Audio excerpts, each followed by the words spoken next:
સુરતના કાપોદ્રામાં સોમવારે રાત્રે નજીવા ઝઘડામાં સગીરની હત્યાની ઘટનાથી લોકોમાં ભારે રોષ જોવા મળી રહ્યો છે. નશાખોર હત્યારાને ફાંસીની સજાની માંગણી સાથે ન્યાયનો પોકાર કર્યો હતો. ત્યારબાદ પોલીસ દ્વારા બાંહેધરી આપવામાં આવતા મામલો થાળે પડ્યો. પોલીસ દ્વારા રાત્રિના સમયે કોમ્બિંગ હાથ ધરવામાં આવ્યું. મૃતક પરેશ વાઘેલાના પરિવારને મળ્યા બાદ કૃષ્ણનગર, દીનદયાળ નગર અને રામનગર વસાહતમાં અસામાજિક તત્વોને પોલીસ દ્વારા કડક સૂચના આપવામાં આવી હતી. મળતી માહિતી પ્રમાણે સુરતના કાપોદ્રા વિસ્તારમાં આવેલા કૃષ્ણનગરમાં 17 વર્ષીય પરેશ અરવિંદભાઈ વાઘેલા પરિવાર સાથે રહેતો રત્ન કલાકાર તરીકે કામ કરી પરિવારની આર્થિક રૂપે મદદરૂપ થઈ રહ્યો હતો.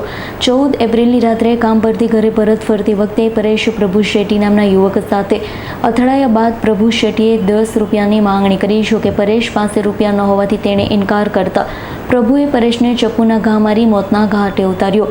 ત્યારબાદ આગળ જઈ એક રિક્ષા ચાલકને પણ ચપ્પુના 2 ઘા માર્યા હતા. ઘટના બાદ સમગ્ર પંથકમાં તંગદિલીનો માહોલ સર્જાઈ ગયો હતો. પરિવાર સહિત સમાજના લોકો દ્વારા સમગ્ર વિસ્તારમાં અસામાજિક તત્વોનો આતંક હોવાનો આક્ષેપ કરવામાં આવ્યા છે.